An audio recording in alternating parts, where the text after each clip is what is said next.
fake to him. Whitlow rolling right on a keeper. Up across the 15. Cuts left at the 20. On the room at the 30. Headed to the near sideline. One man to beat. Makes the move at midfield. Coming to the near side at the 30.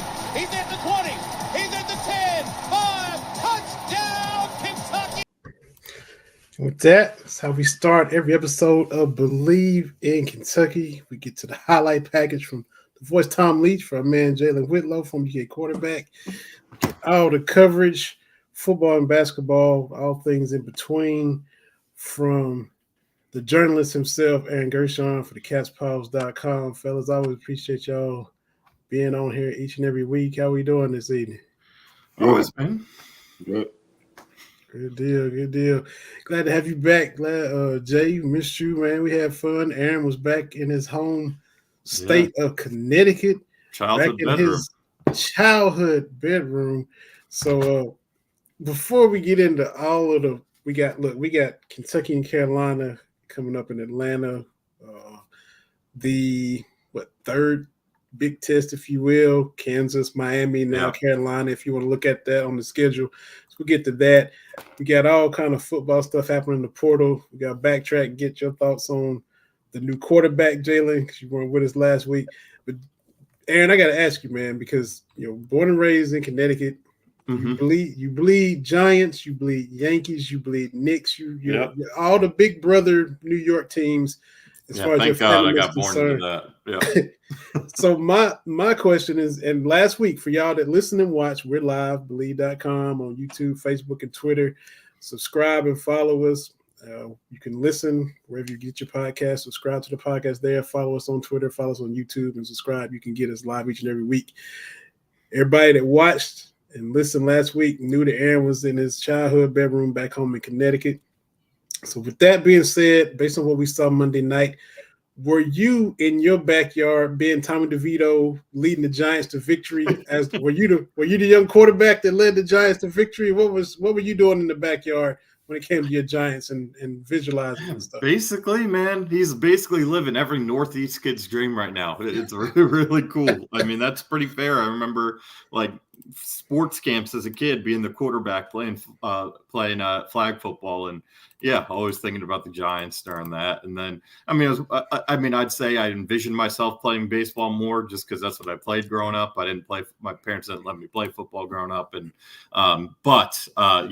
he's living every single Northeast kid's dream. I think it's like the whole Italian thing, the whole New Jersey thing. It's just so perfect. Like I've seen, and you're a Cowboys fan, Vinny. Every sports fan I see, teams that hate the Giants, just you can't not love this story. It's like Jeremy Lin all over again when he went on that insane run with the Knicks in 2011. It's so similar to that. Lin was obviously, I believe, did he live in New York? I know obviously he's of Chinese descent, and he really, obviously New York has a huge Chinese population, but I don't remember if he grew up in New York or not, but still a lot of people that related him there. And it's kind of a similar thing going on here with DeVito, but the whole Italian, the whole New Jersey, it's awesome. And look, I mean, hindsight, winning these games is not, the draft pick and all that. You can worry about that later, but man, it's fun. Like this is a down year and you still have something to watch because it's really entertaining. And that game Monday night, man, between DeVito and Wan'Dale Robinson, I mean, that was a hell of a win. It was a gutsy performance. Wan'Dale, I would say, I know he had the 100-yard game last year, and then he unfortunately tore his ACL, but between clutch catches, the wildcat run that he got on a handoff from Barkley, I think that was probably his best game as a pro so far. So a lot of fun. He had the flea flicker too, right? Yep. Hey, what a play that was too, because it was an underthrown ball and he made the adjustment and ripped it away from a linebacker. So yeah, he played his ass off and made a really nice play with a toe drag on the sideline. And give credit to Carrington Valentine too. He had the big scoop that set up what I thought was going to be the game-winning touchdown. And then in the other game, Will Levis. Wow, what a comeback he led there. And I put it out. What impressed me most with Levis, it wasn't even the comeback. It was that game started for as bad as you could. Did you see the pick he threw? The pick six to Seiler? Like that is as bad of a throw as you can make. And most rookie quarterbacks, man, that would rattle them and probably ruin the game. He didn't let it shake him at all. And he came back from all sorts of adversity like he has in his young pro career to win that thing. So it was a good night for Kentucky in the NFL. It was a fun night as a Giants fan, and I'll just enjoy this little Italian ride for a little longer here. So is he going to be y'all's Brock Purdy, young No. and cheap? Or are you just that's why I kind of. That's why. Look, I'd be great. I'll sign up for that right now if you told me that. But look, that's why I brought up Jeremy Lin. It only lasted like a month. I mean, this thing's probably not going to last that long. I mean, he was an undrafted guy that at least I knew who Brock Purdy was coming out of. I think a lot of people knew the name Brock Purdy because he did some pretty good things at Iowa State. Tommy DeVito between Syracuse and Illinois did not do much. So we'll see. I mean, I'd love that to be the case, but I'm not going to get too far ahead of myself with that. So y'all still team Danny Dimes, or I'm team whoever gives me a chance to win. I wouldn't mind. I don't know. We'll see. We'll see where they are in the draft. I mean, if they're in that top 10 and Jaden Daniels kind of falls to the back half of it, that's the guy I'd circle. But we'll see. All right. I will say I trust Brian Dable with any quarterback now. If he can make Tommy DeVito look pretty damn good and make Daniel Jones look as good as he did last year, and Tyrod was playing great before he got hurt, like I trust Brian Dable. That's for damn sure. All right. Yeah, they had an underrated quarterback room, man. I mean, obviously, hindsight is 2020, and we can say that now. But I mean, everybody who's took a snap has played pretty well. I mean, at the end of the day, they got to get stronger around them. But I think Dayball does a good job everywhere he's been. For the most part, he's done a really good job with quarterback. So, look what he did with Josh Allen, man. I mean, look what he did at. I know Bama is Bama, but still, really, really good when he was at Bama. So he's doing a good job, man, with the quarterbacks. And NFL is a quarterback-driven league. Obviously you need pieces around them, but if you got a good quarterback, you can win games. So we'll see. I think it's going to be interesting what they do in the draft. And DeVito's kind of winning the spirit of the fans a little bit too. So when your boy, Danny get back, man, I don't know. That's an uncomfortable spot for him. He's probably backup quarterback is always the most popular person on the team. Yeah. I mean, in town, like it is what it is. So especially when he grows up 10 minutes away. Yeah. So we'll see what happens, man. I think they got an interesting thing going though.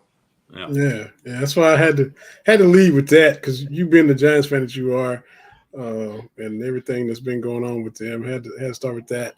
But we're shifted to, we got the Cats and the Tar Heels. You just came from Philly. Yep. First, everybody listened last week. First trip ever to Philly. So how was that, man?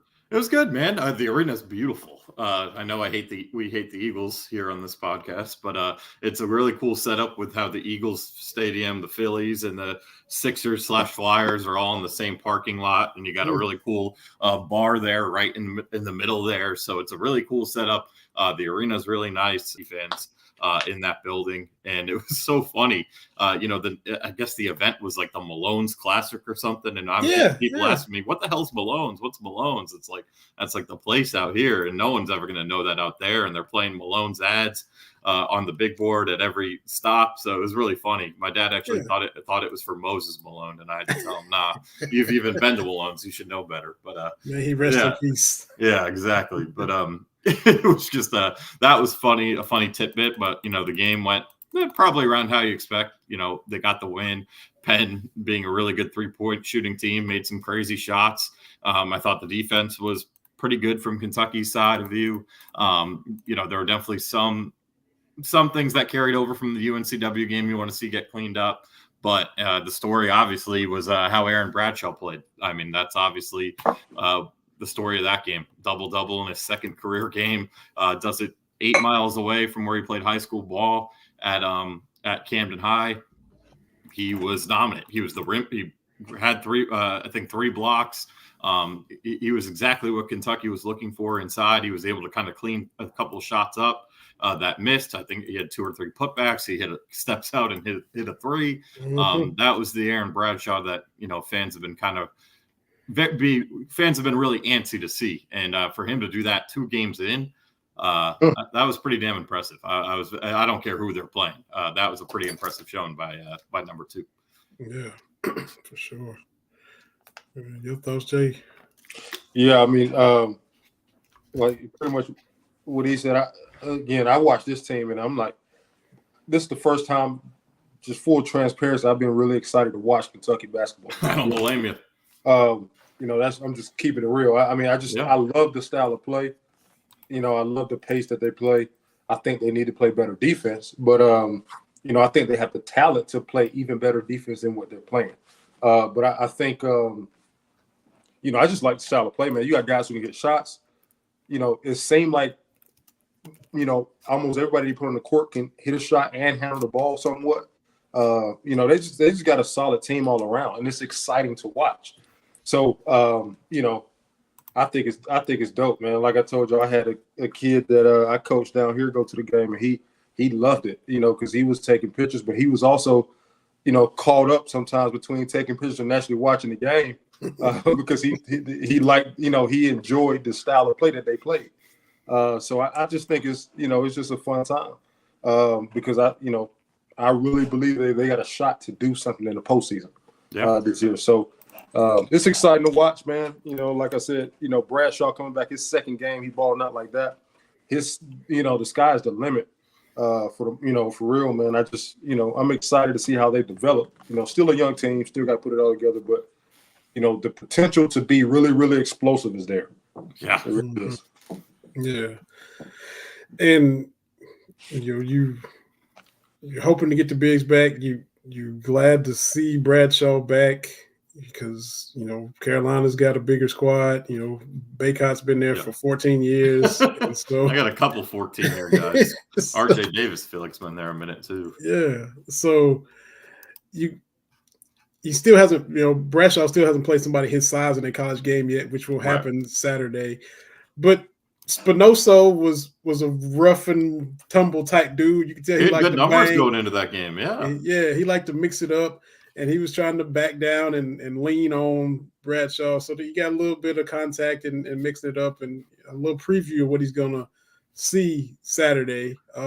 And according to, I guess it was Cameron Mills was on with Chuck Martin on I don't know if it's Behind Kentucky Basketball. Yeah. He was saying Hugo is looking good, so. Maybe we're getting close to seeing him. I don't think we'll see him Saturday, or will we? Yeah, I mean, maybe mix them in. I wouldn't push it, obviously, and maybe it'll. It's interesting. He's the guy. Like even before he got hurt, it was kind of like, where does he fit on this team, right? Because they want to go fast. They want to. Every time they get the ball, they want to be explosive. They don't want to have to run plays. Cal said that a lot of times. Where with this team, you don't run plays.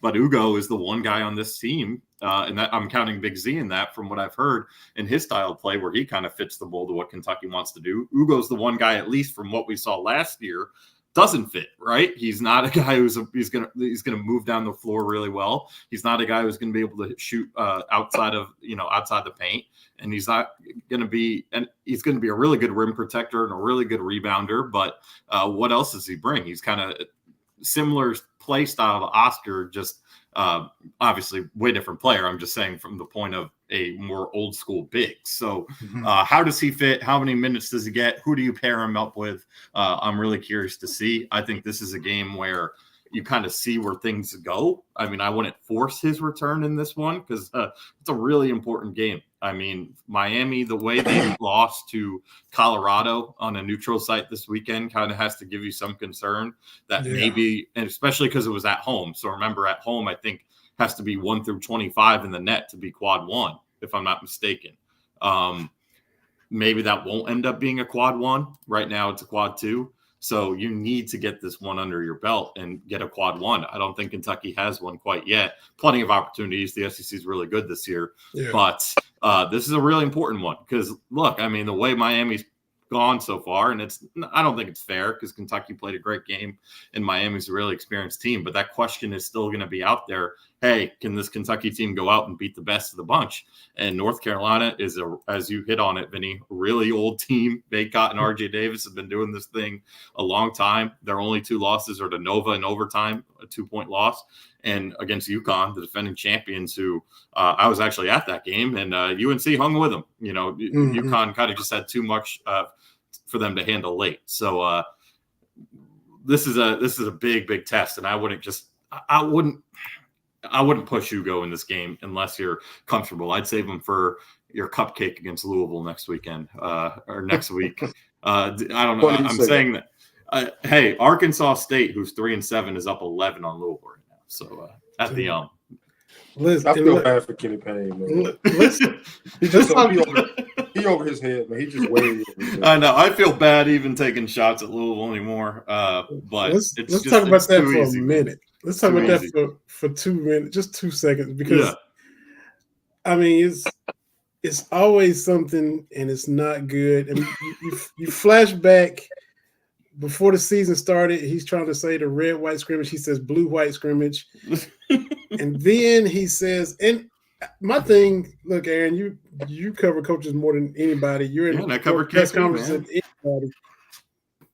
You want transparency, and he's transparent at the wrong time. Like, with the thing about, he said it. I probably shouldn't tell you this, but we had a guy, he almost didn't play because we didn't have the right stockings for him. Yeah. Don't tell us that. Don't tell us that. That's not the time to be brutally honest. Just right. You just like if you run into a wall and nobody sees it, you don't go say, "Hey man, I about tripped and fell on my face." You don't tell nobody. No, you don't bring attention to yourself. Yeah. Now you have a kid. They said was going to transfer. He tweets out, "I'm not transferring," and the fact that they think I am is kind of disheartening and sad. What? He's sitting in the stands watching the game right now. How do they keep just tripping over themselves as from a PR standpoint? This is getting the fans pissed off, and now the players, when you're doing stuff, this is just getting everybody upset. Yeah. I mean, look, there's a reason when KP was here that we always said like he was our favorite interview because he would give us a lot and give us a lot of good insight. But I don't think Kentucky ever had any drama issues like they've had there. And I think my favorite little gaffe there that that is not one you mentioned was against Indiana when he said Mike Woodson tricked them with the zone. I mean, that like they're just things that you gotta just not do. And look, Louisville, at the end of the day, this thing, whether it happens at the end of the season, because I think it does lighten the buyout, and this year ain't going anywhere anyway, or if it happens tomorrow, this thing's gonna end. I feel horrible for Kenny Payne because he's a great dude who I think he also got there. I know this year there's not much of an excuse, but he got there at a tough time with the NCAA cloud over their head. We'll see, but for the sake of, we've said it on this pod so many times, man, and that's what was so fun about the football game this year. It's great when both schools are really good and you could have really fun games once a year, and hopefully whoever they bring in. I saw Jerome Tang's name out there. Sign me up for that, man, because that was a lot of fun. That was a lot of fun out there in Greensboro. I know it wasn't a fun ending, but the lead up to that game, the whole dudes thing afterwards, that was fun. I think that would bring a lot of juice to the rivalry and a lot of juice to the city of Louisville. So for their sake, it's funny right now, but you kind of hope that they'll eventually get it turned around. But I just don't think it's going to happen for KP there. I just don't think so. I think he might be back on this Kentucky staff pretty soon. Yeah, I mean, everybody's not a head coach, man. Yep, exactly. He's really, he's what we call tone deaf. Because he just don't understand when to say things or what to say, at certain times. And like I said, I don't know him personally, but everybody says that he's a good dude, and I trust the people who say that, so I'm going to take your word for it. But, you kind of feel for people like that because you can tell that he's just kind of over his head. Like it's 100%. Too much for him. He's not in a position to succeed, No. in the position that he's in. So, you hate to see that type of stuff because it's embarrassing. You almost get secondhand embarrassment watching his interviews. But it, I can't, it's funny, but you No, I know. I'm laughing with you. Yeah. So, so we'll see. Like you said, it's a bummer to have a game as big as the Louisville game's supposed to be. Yeah. And everybody sees it as just another day, Dude, UNCW is 10 times scarier. We learned that. I mean, like this Louisville game, it's probably outside of Stone. And I'm saying this just objectively here, outside of like Stonehill and A&M Commerce, it's probably the game we feel most comfortable with on Kentucky's entire schedule. And it should not be that way. and it's going to be at the Yum Center, and that place is going to be 80%, 70% blue. I mean, oh yeah, it's going to be nuts next Thursday. There's like 6 people in there right now watching Louisville play. Yeah. Somebody tweeted out the crowd, and it was terrible. Probably better for the women's game because that program's great. That's their best. That's an outstanding program. Coach Waltz has there. They gotta. Maybe they need to. I don't know. They gotta do something. They gotta do something. Yeah, it'll happen soon. Okay, go ahead. No, I was just saying it'll happen soon. He said, yeah, and we're biased. You know, Kentucky fans and Louisville fans. We love to, you know, view the rivalry as being up there. We bristle at the fact that Duke and North Carolina gets all this national exposure on the basketball standpoint. But right now we can't say nothing because Louisville's not holding up their end of the bargain, and we can't just be like, why don't we get the same? You know, when we only play one time a year, they play twice and possibly 3 times in the ACC tournament. But we can't say nothing right now until they get their life together over there. And there'd be more juice if Kentucky was going to Little Manhattan and playing Kansas State next week with the Tang stuff, than there is them going to the Yum Center. It's just it's a sad state of affairs. Yeah. And again, you hope they get the right. I love KP just from covering him and the guy he is, but you hope they get the right guy in there that's going to turn it around. And look, it is easier now than ever to quickly turn that ship around with the portal. We see it in college football. We see it in college basketball that year 1, year 2. Look at Ole Miss, man. I mean, they're 9-0. Chris Beard's got that team. He's a great coach, first of all, and he did a really good job recruiting. Say what you want about him off the floor, but on the floor, those are the facts. Even you got to give credit to South Carolina. They were a mess year 1 under Coach Barrett, but they're 8-1, 7-1. Their only losses to a really good Clemson team who I think is undefeated, and it was a really good game. So it can be done at Louisville if they get the right guy. That's for damn sure. And on the flip side, if you it can be done, but if you don't get it done because you've had Chris Mack come through and it not work, Kenny Payne is not working. He's way worse. You keep bad hiring yourself. You get to the point. I'm a little older than y'all, but you get to the point where you become Indiana. Yes. You have Bob Knight, and it's great. It might be worse. And then you have Mike Davis, and then Miller, and Tom Crean, and all these guys, and then it just like you said, Jalen, recruits don't remember you being good, and it doesn't take long. And they, kids today don't even remember John Wall, and he was just here. He was just here, and it's it's like me talking about like Kevin Greavy and those guys. Like that was a kid, Jack Givens. I didn't see Jack. Jack won the title when I was a baby. I know about him, but Tony Delk. When I watch, kids don't know Tony Delk and Cameron Mills and all those guys. And now John Wall and Boogie, they're a decade removed, and so it just that's just the way time goes. And if you keep hiring the wrong dude, your program just becomes more and more obscure, and it just takes that much longer to get it back to being relevant in recruits' minds. And the other side to that is, relevant with the kids actually knowing who the players are, knowing who the coaches. But those highly recruited kids, they got somebody that's well versed around them. And I tell our kids the same thing: go to a place that has tradition and history of hiring good coaches. So when a kid looks at a school like Louisville, they like, I'm not going there. I mean, that like who would hire the past coaches they have? Who would do that? Like what would make a school hire? They must have bad leadership. So that's what they're thinking. So I always urge kids to don't go to Alabama because Nick Saban is there. Go to Alabama because they have a standard of excellence and they have a proven track record to support their school to the utmost degree, right? And to hire good coaches. So that's why you go to a school. Your coach is going to leave, nowadays. Yeah. He's not going to be there when you finish. If he does, you are really lucky. Or if you may not be there when it's all said and done. So that's for damn sure. So go to schools that have a really, really strong track record and pedigree, when it comes to hiring excellence. That's what you do. Mm-hmm. So that's got our basketball. That's got our Louisville latest, and I think we can slide on over to football and we can backtrack. Jalen, get your thoughts. We got a quarterback last week. What else happened too? Vandergrift comes in. Something else. Oh, your thoughts on the playoff? Whatever you want to hit, man. All that stuff that kind of went down. Yeah, those were the two big talks last week.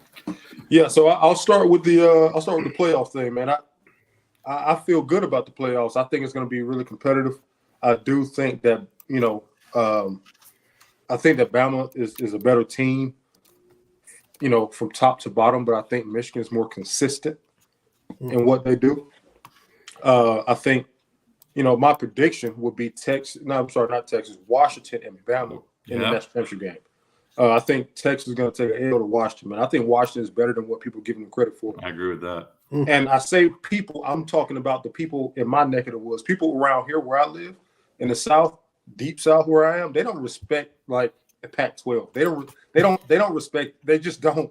They don't at all. So, I sat there and made it a point to watch Washington and Oregon. I thought Oregon would blow them out, honestly, and Washington could have beat them even worse. I thought. Washington played a really good game and really strong in the trenches.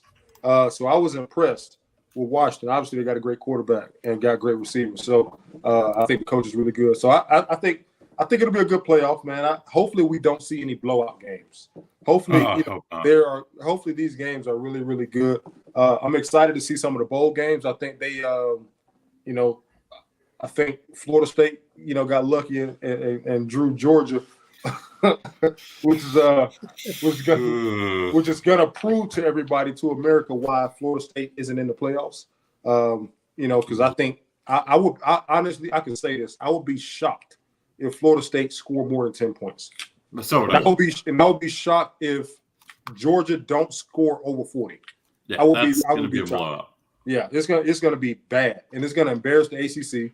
Because it's gonna be bad. You're gonna see a team that lost the SEC championship game and a team that lost the ACC championship game. There's gonna be a 40-point disparity. I really do believe that. I just don't think. I think it's gonna be embarrassing. And like child's play. But that's my thought on that, man. I'm excited to see the Kentucky Clemson again. I think that's an interesting matchup. It's a great matchup. I think very, very intriguing matchup from my point of view, because I'm watching schematically what teams do, and I think Clemson has a really, really high ceiling, but I think they have a low floor as well. And same thing for Kentucky, to be honest with you. I think Kentucky has a high ceiling and a low floor, so I'm excited to see how that thing goes. I can't really call it how it's going to go because I think both teams have such ranges of where they play. So we'll see how that thing goes. I think Clemson offense is atrocious right now, but they're weird, man, because they put up a lot of yards. They can't finish drives. That's one of the worst red zone offenses in America, and they can't kick field goals. Their kicker's like 13 for 22. So they don't finish. You saw that in the bowl game last year against Tennessee. You remember that's exactly right. They were down the field. It felt like every time. Even week 1 against Duke, that started the whole year, right? They were in the red zone like 4 times and had fumbled. They missed a kick. It's just they're a mess. They're averaging over 400 yards a game. It makes no sense. If you take away the 20-yard line in, Clemson is really good on offense. Really take away field goal kicking in the sport of football, Clemson is good on offense. However, you can't take that away, so they're not that good on offense right now at scoring points. And I think I just like the matchup, man. I'm excited to see it. I'm excited to see it. So we'll see. But, with the whole transfer portal thing, and let's start with the quarterback, I think it's a good pickup from, the way I see it, because I think you just picked up a guy who was the best quarterback in the country coming out of high school, or top 3. Top 5. He was behind Caleb Williams, Drake May, and Quinn Ewers. So that's pretty good. Okay. Well, yeah. So pretty good. Guys are going to get drafted in the first round or second round, probably. So I think it's a good pickup from that standpoint. I do believe that there were better quarterbacks out there, and I'm just going to keep it a being. Yeah. I don't know. He doesn't have a big enough sample size for me to pick up when I see that there were 6 or 7 other guys on that quarterback list in the transfer portal that are more proven in college. You know, now obviously he's talented, but we haven't seen the sample size come in college football. We haven't seen enough of it. And that would be kind of scary to me if I'm Stoops or Liam Cohen. Obviously, they know more than I do about it, but I just, you know, I don't know about that get. I don't know.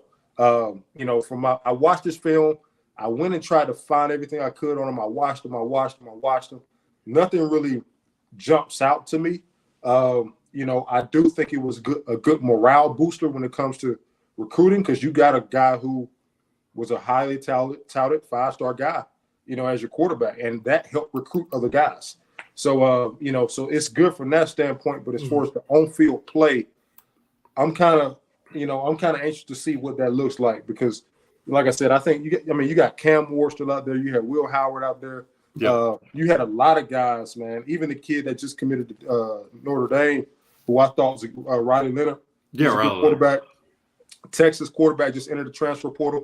He doesn't have a huge sample size, but I've seen him in the game, and he's extremely talented. He's young and inexperienced, though.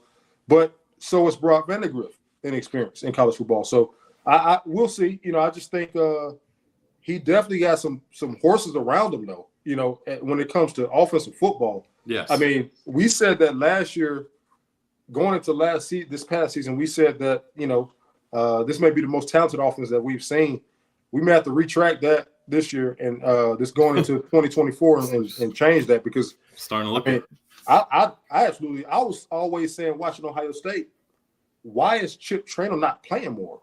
I used to always say, why is he not playing more? Obviously, he transferred for a reason, but I thought he should have been playing more than he did. I thought he should have been playing over Mayan Williams. Maybe not Trevion Henderson, but I thought over Mayan Williams. But, you know, the running back get, the receiver get, or the receivers get. Yeah. You know, they might not be done there yet either. Yeah, I'm sure they're not. But, you know, obviously they lost. It hurt to lose to tight end Dingle. That one I didn't see coming. I understand it from his point of view, though. You know, he want to go somewhere where he's the guy, and he's not coming out of the game. I think he's that talented to do that, you know, if he go to the right spot. But, you know, I'm excited. I'm excited to see how it look, man. So we'll see. Yeah, I think you raise every concern. That's correct. It's the inexperience. That's the thing that gives you pause. But this is how it worked the first time, right? Will Levis, I don't know how many starts he had at Penn State during that COVID year. Very similar amount of sample size, and didn't see much of him either. And he was behind McSorley. He was behind Sean Clifford, two guys who had a lot of success at the college level. And I think that it's a similar thinking here, right? Where even more coveted guy at a high school, again, top 5 quarterback in his class, top 50 prospect in the country.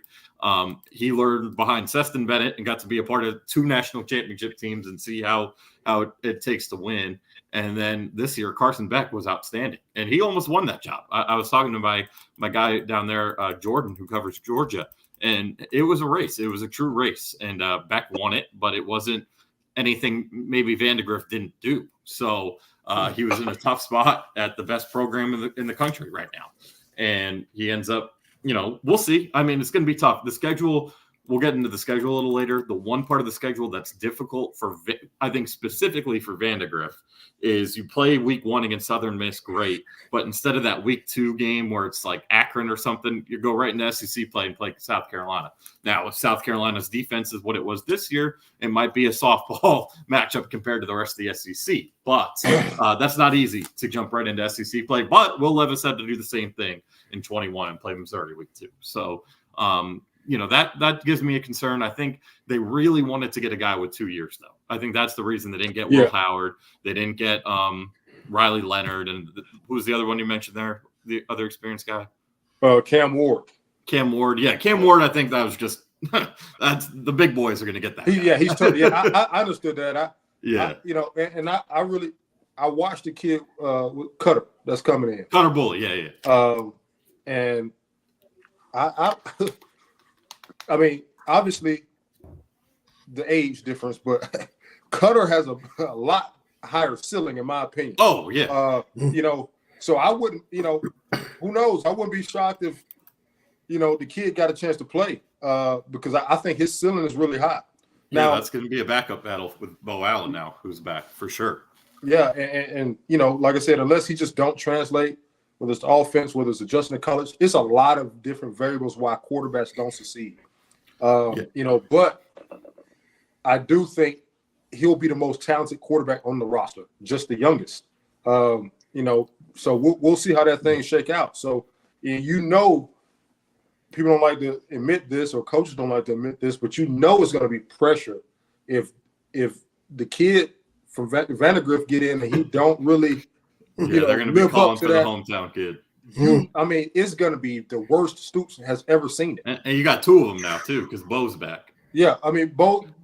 I know Bo is what he was, but I'll just say on our board over on the Cat's Paws, I already had a person say, "Oh, he's not coming back to compete for the number 2 job." Like, come on, man, I've heard he's not. I've heard, by the way, he might be a PWO coming back. Like, he might not even be on Scott League, Bo. Yeah, I wouldn't be shocked, but you got people who already got Cutter Boley on their wall at home. Yeah, you know what I'm saying? Like, he's a Lexington.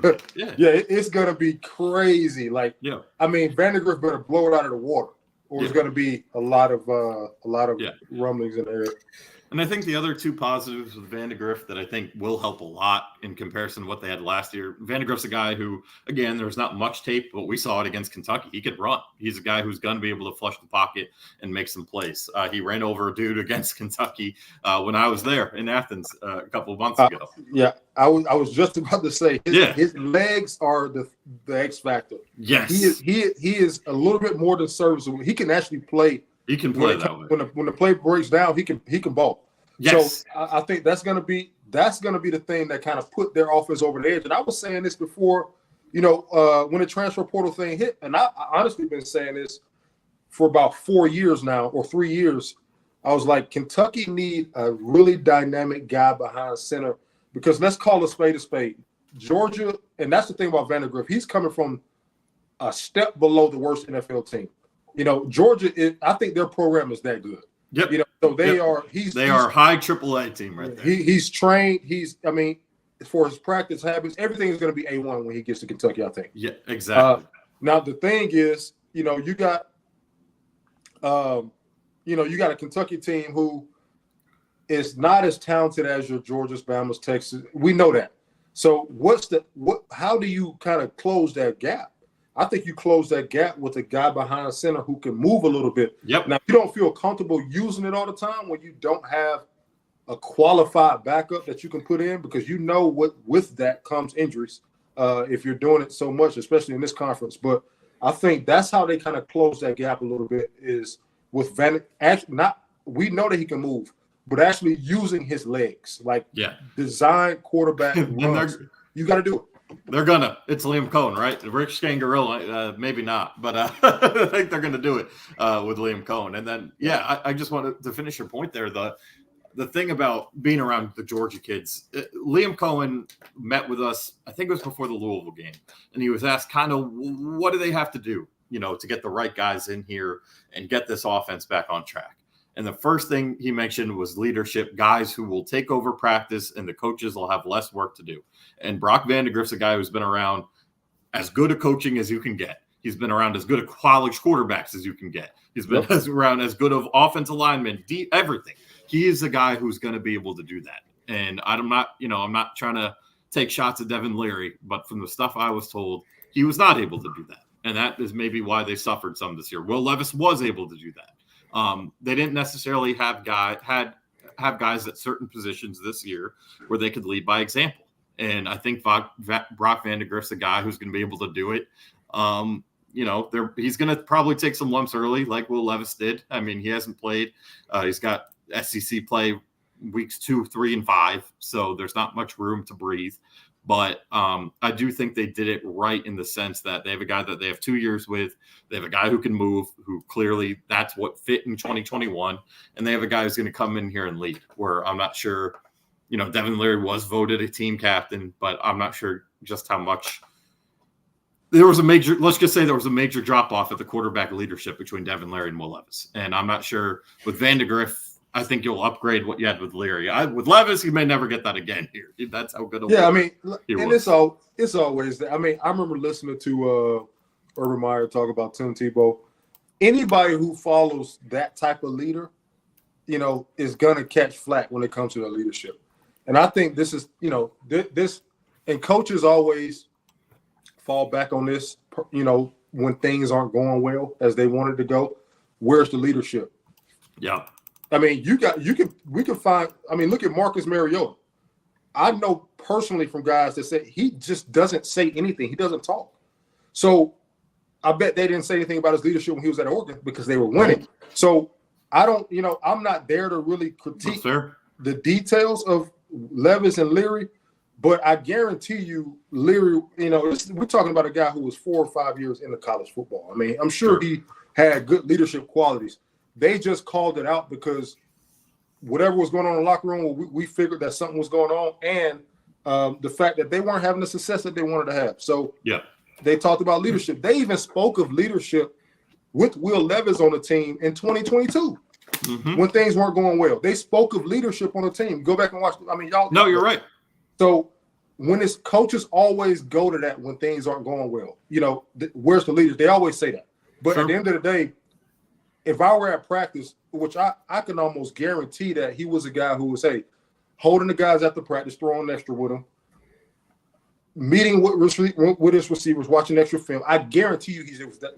When he got there, they started saying that his car was was the only car in the facility, along with Mark Stoops and Liam Cohen. Yeah. So that's the biggest, most blown out of proportion freaking argument when it comes to football, man. It's the leadership thing. Like, everybody's not going to lead the same. I'm sure he led very well his own right. Yeah. You know what I'm saying? Everybody's not a vocal rah-rah guy like Levis or a Tim Tebow or Cam Newton. It's just not like that. It is what it is.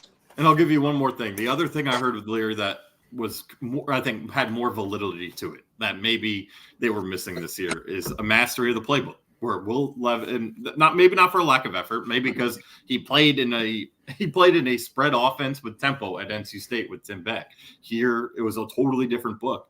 And I had a conversation with someone who made a really good point that sometimes, and you would know this better, Jalen, but sometimes when quarterbacks get in trouble and they can't figure out who to throw to, they'll just take a shot, and that'll kind of be the default. And it felt like that happened a lot this year, where there were things open down in the check down game in the middle of the field, and he went and took the shot because maybe he didn't trust his reads or whatever. Where Will Levis did trust him. Sometimes he trusted him so much so he got himself into trouble. But there were just some things where maybe he wasn't schematically a fit, and they feel like they're getting a better scheme fit all the way around, and a guy who's gonna be ready for this offense. I mean, Georgia, if you look at their offense, they kind of do a little bit of everything, but I think there's more.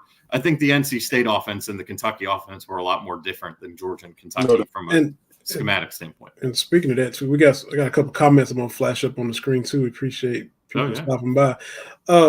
The standpoint too of Jalen, you can nerd out if you want to. You always kind of resist the urge to nerd out, but we always trying to get you to nerd out. But the whole Liam Cohen system, you heard that Leary wasn't calling out the coverage. Eli Cox was having to do that. Yep. Why? And can we expect Vandegrift to come in and be able to pick it up? Or what's up? Does Cohen need to change stuff, or these guys need to step up and learn it? Give us a little bit of that, and then we got Mike Dow with a couple comments, and I'll show one and then show the other, and y'all can see them, and we welcome all the comments. Appreciate everybody that's taking the time to do that too. Yeah, I think it's a little bit of both, man. I think let's start with the coaches. From a coach's standpoint, you have to adapt your system to your players. I think personally, the games that I watched live, it just felt like when they were in a hurry up type situation, they were open sets, throwing the ball, and kind of more spreadish with their attack. It seemed like the quarterback played better. When they were slower, more pro style, it seemed like, maybe he didn't play as well as he wanted to play. I could be totally wrong, but that's what I got, especially the Tennessee game. That's what I got. So with Brock Vandagriff, you're going to get a guy who's played in the pro style system. Whatever, you throw out an NFL playbook, I'm sure Georgia's playbook looked pretty much exactly the same. They are as pro style get when it comes to their concepts, the way they approach the game, the communication at the line of scrimmage. A lot of that stuff you don't have to do in a spread offense like at NC State. So Leary he may have had some trouble. So that's part on Leary too. You got to find a way to get it done. But at the same time, if that's the issue, you have to adjust from a coach's standpoint. And sometimes it's hard for coaches to do because, it's kind of an ego thing a little bit. I coach in the league. You want to go to the league, you need to learn this. Or I coach in the league. We had success last time we were here at Kentucky with the past quarterback doing this. You need to learn this. However, you got two different human beings that's playing that position. You got to adapt to what you have. Yep. And I'll give you an example. One year I had a kid who, he could do it. Like he could make the changes at the line of scrimmage. He can change protection, he can slide up protection. And I've had kids who we put it on the offensive line. We made the offensive line make the calls. Could the kid have done it? Maybe. But I didn't even want to put that on him because I knew that it would take him a while to get it. And we didn't even worry about it so much until the end of the season where he got comfortable. And then we started doing it a little bit more. And I just think that's, you got to do that with certain guys because it's not their fault that they didn't play in that type of system. It's not their fault that they've never been taught to do it. It's just what they've been doing. And once you're a fifth-year senior, you kind of are who you are, so you got to kind of adjust and adapt. So I think it's on both parties on that. I think it's on the quarterback and I think it's on the coaching staff a little bit, when it comes to changes. But I don't know if you'll have that problem with Brock Vandagriff because I think that Georgia, if you take anybody out of college football, Georgia will be one of those schools that if you look at an NFL playbook and look at Georgia's playbook, you'll probably be looking at the same thing. I think they're really, really diverse in what they do. Multiple run schemes. They attack you from spread sets, they attack from pro style sets, 10, 11, 12, 13 personnel, 21 personnel. 20 personnel. They do it all. So I don't think they'll have that issue if that was an issue with Leary. Yeah. Real quick before we get to the rest of the transfers, your Louisville Cardinal update. Final media timeout. Arkansas State 71, Louisville 53. Oh, come on. Arkansas State's 3-7, by the way. At home, getting ran by 20 at the sparsely crowded Yum Center. Goodness gracious. I put Mike's comments back there, Jalen. Yeah. He was nerding out. He was talking about the Macklin from North Texas. Yeah. In addition to you referenced wide receiver Gitz, and he is one of them, most recent one. And his other thought, Mike Dow, we appreciate you, Mike. We need an offensive line to protect him. Talking about Vandagriff. Georgia has an NFL type line, Kentucky doesn't. Georgia has an NFL type of everything. But I get real quick with the receivers. I really like both of them. Jamori Macklin, man, first of all, he's the cousin of Jeremy Macklin. If that name rings a bell, really fifth all time at Missouri receiving yards, and then obviously first round pick with the Eagles. Had some good years. He was solid for Philly, and I think he played in KC too. So Macklin's a guy who started at Missouri, was hurt, didn't really play much, 2 years, transfers out to North Texas. He starts to kind of emerge last year. He averaged, I think it was 24.7 yards per catch in 2022, and that was second most in the country behind actually one of his teammates who's now at Auburn. I forget his name off the top of my head. And then this year, he's an 1,000-yard receiver. And he's a guy that the stats that jumped off the page for me, of his 57 catches, 39 went for first downs. So what was Kentucky's biggest issue this year? Moving the chains, right? There were a lot of 3-and-outs. There were a lack of plays. There were a lot of struggles on third down. This guy's a chain mover. And he had at least one touchdown in their first 8 games there. He's a big play waiting to happen. It's something, look, Barrion Brown is a very fast guy, and they've hit some explosives to him. I wouldn't say he's a great route runner. This he's not the same type of burner. But he's from what I've been told and heard, a really, really crafty route runner, a guy that really can make things happen. He kind of plays mind games with corners and DBs, and I think he's the type of guy that fits an NFL system with how smart he is And there's a clear amount of recruiting that came into that one from Brock Vandegrift. This guy had 27 offers out of the portal in almost every SEC team. He was supposed to visit LSU this weekend. He said, no, I'm not visiting LSU to come to Kentucky. So that's a big-time get. And then Raymond Cottrell, kind of similar, just out of high school. He's a 4-star guy who had a boatload of offers out of high school, goes to Texas A&M. He was hurt. He probably would have played more this year. His only catch happened to be a touchdown, but again, he was hurt. And he comes in as basically just comes in as a 4-star high school recruit because he has 4 years of eligibility left. And that's huge. I mean, that we'll see what it means for the 2024 season, but that is huge to have in your room for the next 4 years. He's actually, of the portal guys, he's actually the number 9 receiver in the country in the portal, where Macklin was down at 25. So from a pure prospect standpoint, he actually has the higher ceiling in that regard. So I really like both of those additions. And as far as the offensive line goes, I mean, we talked about it last week, or maybe it was even 2 weeks ago. First of all, getting Marcus Cox and Eli Cox back is just huge. I mean, 6th and 7th year guys with all that. I had the number, but an insane amount of career snaps and starts between the two of them. So your left tackle, probably the most hardest position to find, is set. Eli Cox, we'll see if he's at center or guard, but one of those are set. You bring back Dylan Ray, who I thought played pretty well when he got a chance this year. He's coming back.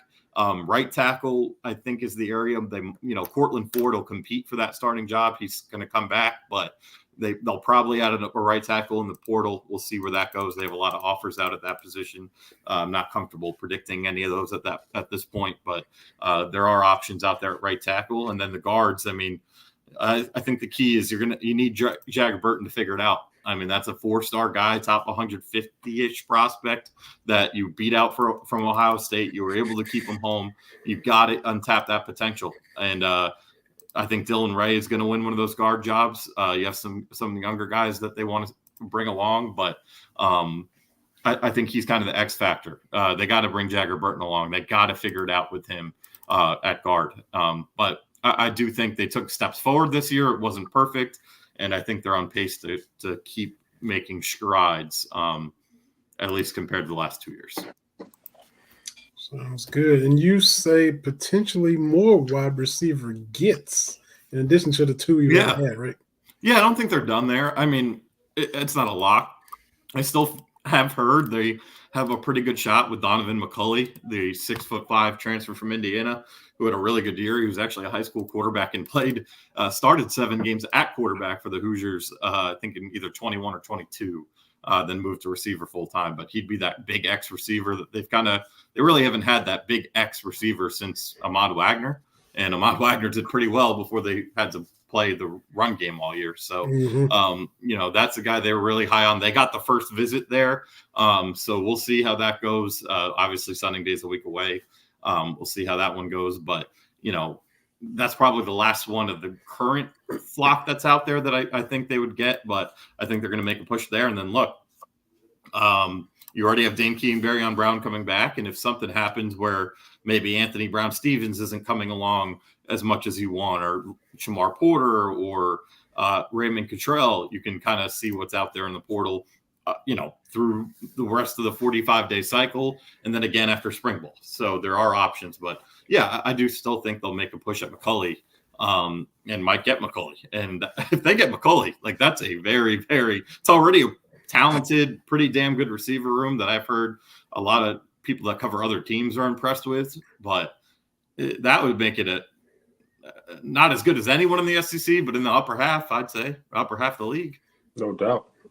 I think they're already probably in that 8 to 7 range. I think McCulley puts them in the 5 to 6 conversation. Like, he is if you go watch the tape, they've been missing a guy like that. Let's just say that they've been missing a guy like that. So, next week being signing day, and y'all be sure to tune back in. We supposed to have our guy Justin Rowland come in next week to hop on and chop that up. A lot more than me. Well. So I was texting with him today. Go ahead. Real quick, I know Jalen mentioned Dingle. I'm not going to predict it, but I have heard he is open to possibly coming back. He's not closed the book on that. The school right now to worry about is Tennessee. They had an in-house visit with him, I think, on Monday, and he might be in Knoxville this weekend from what I heard. So he is one to keep an eye out as a possible guy who can get back out of the portal. And then this one is speculation, Dingle, I heard. But Isaiah Cummings, I thought, was going to end up at Louisville, and they just added 2 tight ends in the last 2 days. One of them is the guy from Ball State that played really well against Kentucky, Tanner Kozel. But so I do wonder maybe if that door reopens, because him and Liam Cohen are really close, and next year there would be probably a better spot for him. But if not, I mean, they feel like Kamari Anderson's going to be pretty special, and he had a special play there against Louisville that gives you room to be excited. Big flash, as Stoops like to say. That was huge. And we appreciate everybody watching, and shout out to we had a new young follower. I'm not big on the recruiting trail, but a young linebacker class of 2025, Nathan Redmond from Camden, Tennessee, followed the show on Twitter. So appreciate him checking us out, and he's watching live as well. Got a question from Mike about an offensive lineman Kentucky might be interested in. AG, you might have heard of him. Oh yeah. Mm-hmm. Yeah, he's got a long list. I'm not even going to try the last name yet, but I know that kid has a long list. San Diego State guy is from California, so there are a lot of West Coast schools out there with him. I think Washington's offered, TCU, one in Texas. He has a long list, so I'm not quite sure exactly how involved they are in that or not. I know they offered him, obviously, so they have interest, but I know there's also an offensive tackle from North Texas and Georgia State. This Georgia State one, I think, might visit this weekend. I thought he was supposed to visit last weekend. It didn't happen. So there are a couple guys out there that they have offers out to that could end up being options. I know that the 3 that they were really interested in that are now off the board is one, Carter Smith from Indiana. He just decided today he's going to go back to Indiana with that new coaching staff. So that was one they really wanted. That's not going to happen. The other one was the kid from a D2 school, Alan Heron. He was a D2 guy who was, I don't know exactly how he slipped to D2, but he ended up working his way into like the top 50 guys in the portal this cycle. They had offered him. They had an in with him, but that one didn't end up happening. He's going to Penn State. And then the kid from Yale, Mendoza, is going to Louisville. Those 3 guys I know they were pretty high on, didn't win in those situations. But yeah, I wouldn't be, they're going to try to add competition at that right tackle spot. But again, remember that Cortland Ford is coming back. He's a guy that they felt comfortable with if they had to start him. He did start a game and played pretty well early in the season, but Jeremy Flax had an amazing comeback year. So, he kind of just got beat out. And then they also have the kid, Nick Hall, the 6'8" kid who they're really high on. He's made strides in practice, and I think he had an injury that he's working back with, but he's a guy they're extremely high on his future. We'll see if that means maybe I'm mixing up. They have 2 huge offensive tackles. I can't remember. It's I'm sorry. The kid from Richmond, Wood, is who I'm actually referring to. Okay. Hall had the injury. Wood is the kid they're really high on and could compete for that job also next year. So, but I do see them adding at least a swing tackle in the portal. But again, getting Marcus Cox back at left tackle, that saves you a lot of work. That is just massive. Yeah. John Rothstein with his daily, Louisville loses a bye game to Arkansas State. At this point, the epitome of brutality. He puts that about every team that loses to a Kentucky bye game. did it too, but Louisville does it every game. So Louisville has now lost 2 bye games this season and an exhibition. Gates of hell level brutality, according to John Rothstein. That's the perception of Louisville basketball right now. Well, they opened the year last year with 3 straight losses in bye games, so at least there are only 2 this year. I mean, it's man. Oh man, I mean, do they play this weekend, or is their next game Kentucky? Oh, sure. Let me pull up this schedule. I mean, at this point, I mean. What a mess, man. Arkansas State too. I know their head coach was Nate Oates' top assistant last year, a 4-star to come there. So they have some talent, but they're 3-7, and you lost to them at the They got Pepperdine Sunday, and then okay, yeah. beat Pepperdine. Yeah. Oh boy. Yeah, they're a mess. Yeah, they got dominated in that. So they were winning going into the half by 2, and then yeah, that happened. Unbelievable.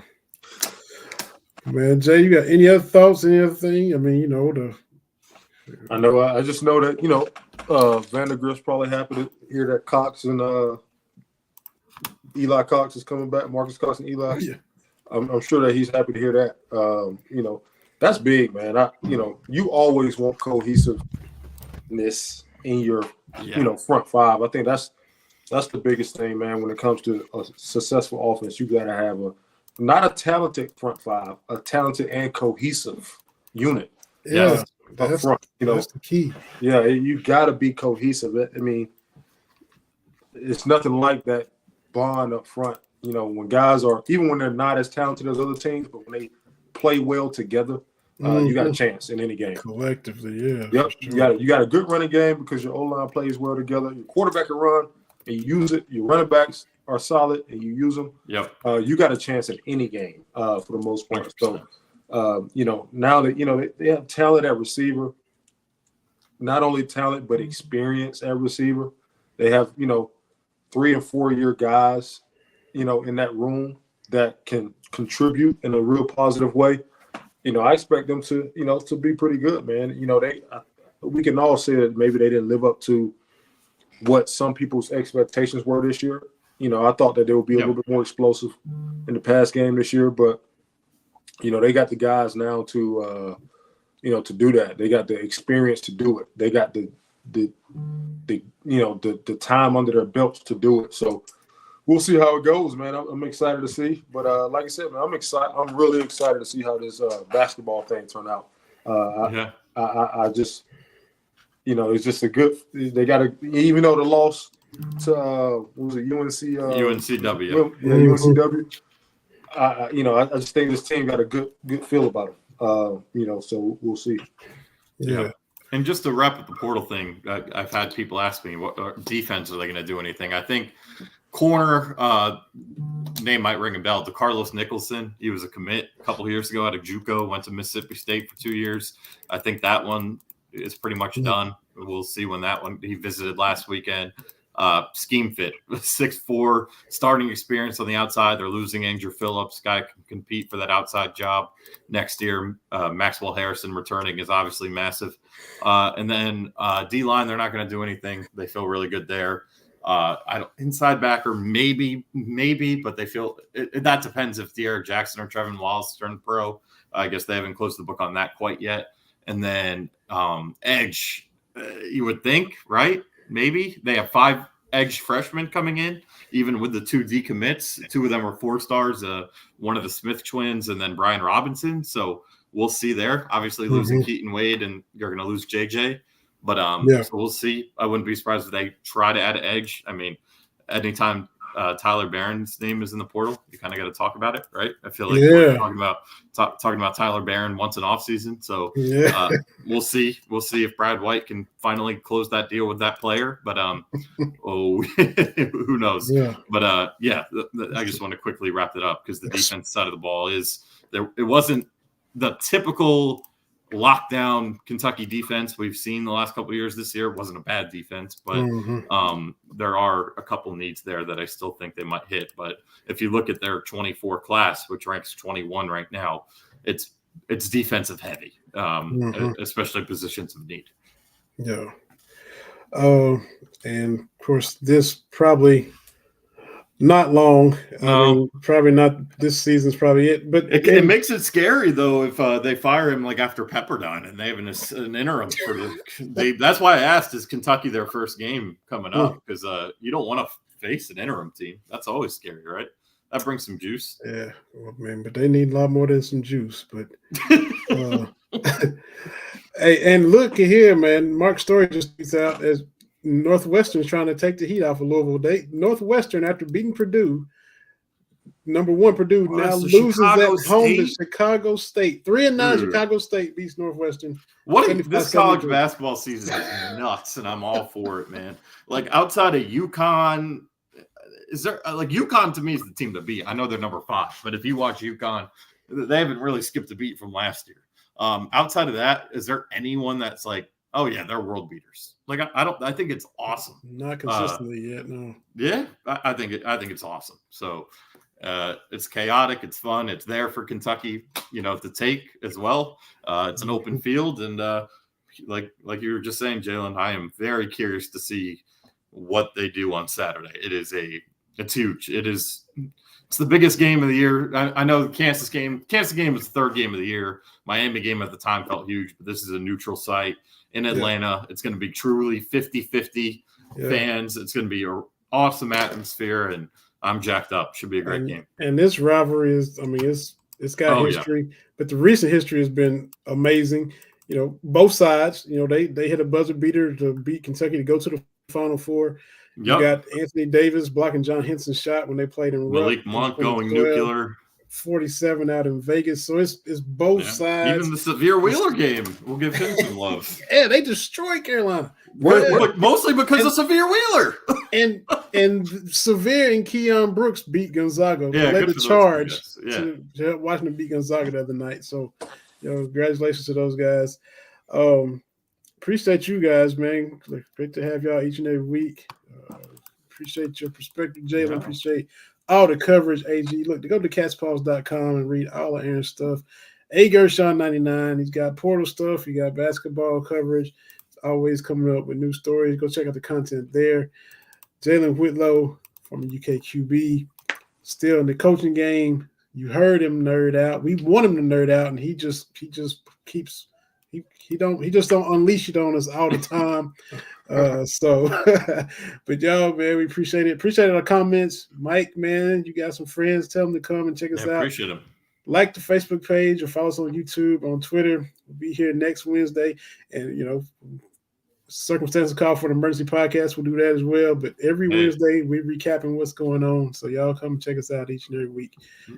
Next Wednesday will be a good one. Next Wednesday, signing day, so we'll know the class, and we'll be a day out from the Louisville game, have the UNC recap. So that's a good one next Wednesday. You'll want to tune in there. Should have Justin Rowland from Cats Illustrated on here to he'll finally be able to breathe. He's got football and basketball covered, so he's in recruiting, and I got a little question about a high school player I'm gonna ask all y'all about because I've been getting messages from a parent of a player, so I'll throw that out there to y'all. And I texted Justin a few weeks ago. I hit him with it again. So fun episode coming next week. Y'all join us again. For Jalen Whitlow and Aaron Gershon, my name is Vinny Hardy. It's been another episode of Believe in Kentucky. Go Cats. Beat those Tar Heels. And we'll see everybody next week at this same time. 9 o'clock next Wednesday, y'all. We'll see y'all then.